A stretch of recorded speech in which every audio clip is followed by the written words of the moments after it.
We define blood pressure, or BP, as the force per unit area exerted on a blood vessel wall by the fluid contained in it. So it's like the pressure on the elastic of a water balloon. And this pressure is expressed in millimeters of mercury. A BP of 120 millimeters of mercury is the amount of pressure exerted to raise a column of mercury 120 millimeters high and keep it there. To understand what the two blood pressure numbers mean, we have to understand how blood pressure is taken. When we inflate the blood pressure cuff, it cuts off circulation in the artery, as shown here in the second picture. But that only happens if we inflate the cuff to a pressure that is more than that person's systolic blood pressure, or the pressure their heart creates in systole. So if you have high blood pressure, you have to inflate the cuff a lot. As you release the pressure in the cuff, you'll start to hear the blood surge back into the artery, which is called cart-to-cough sounds. The pressure at which it fills the artery, like the first minute or first second you hear the surging, that's the systolic pressure. But then you continue to wait to hear those sounds until they fade away. And at that point, the vessel's completely full. So the pressure at which you last hear those sounds is the diastolic pressure.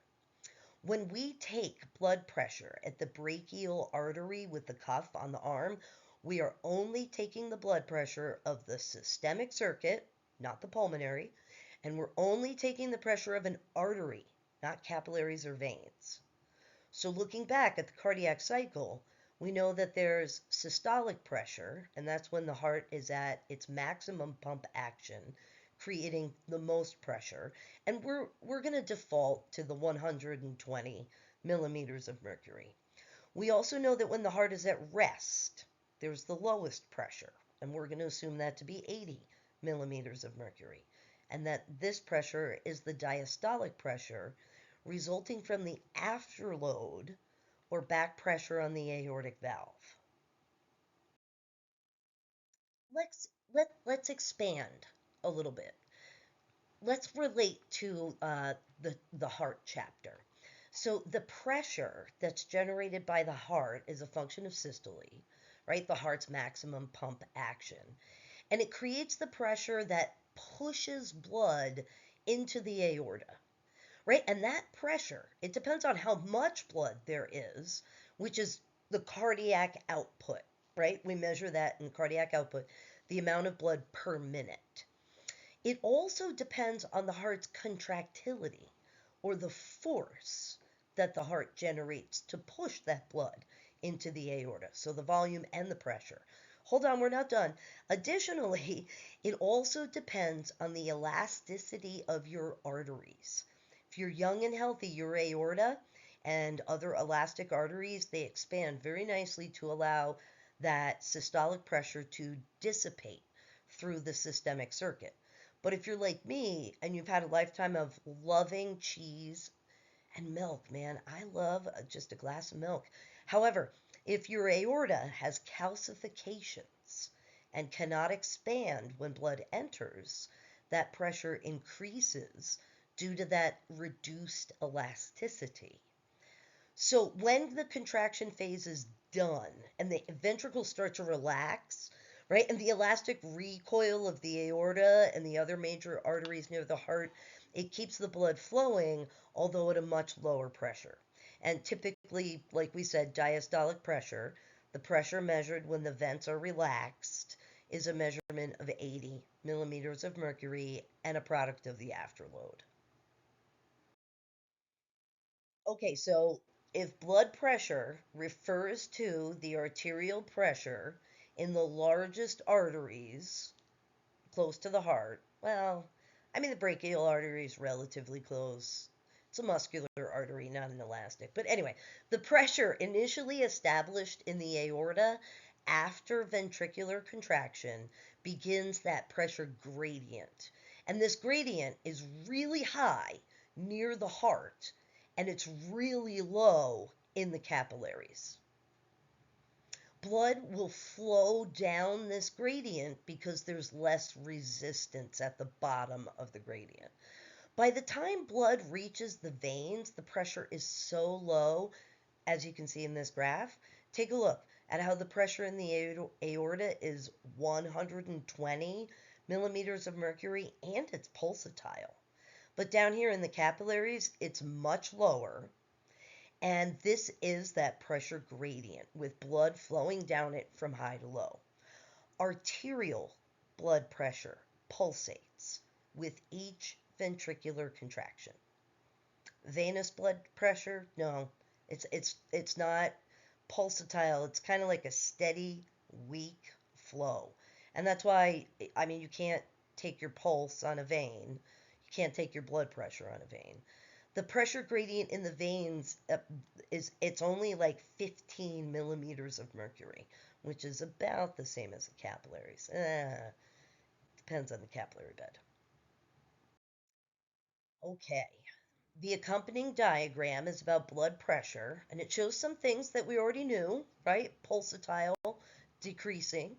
The x-axis represents the sequence of vessels, right, from aorta to vena cava. And that's the sequence that you would encounter when traveling from the heart and back to the heart in the systemic circuit. It shows that blood pressure is high near the heart and then decreases near the veins, right? We also know that it's pulsatile. So, how can I get a blood pressure on you? Do I just calculate an average? Right? Is that kind of? What you're looking for is the mean arterial pressure, which you might think would be the average between 120 and 80, but it's not. This mean arterial pressure it's not halfway between systole and diastole. It's slightly skewed toward diastole because the heart spends more time filling in diastole than it does in that very quick systolic ventricular ejection. When your heart beats faster, it also beats more forcefully. And this results in more blood being pushed out into the aorta and the pulmonary trunk.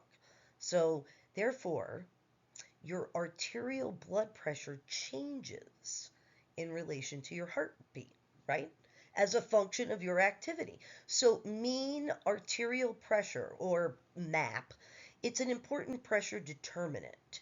M.A.P is the pressure, the constant pressure that pushes your blood into the tissues. The further away from your heart, the lower your M.A.P.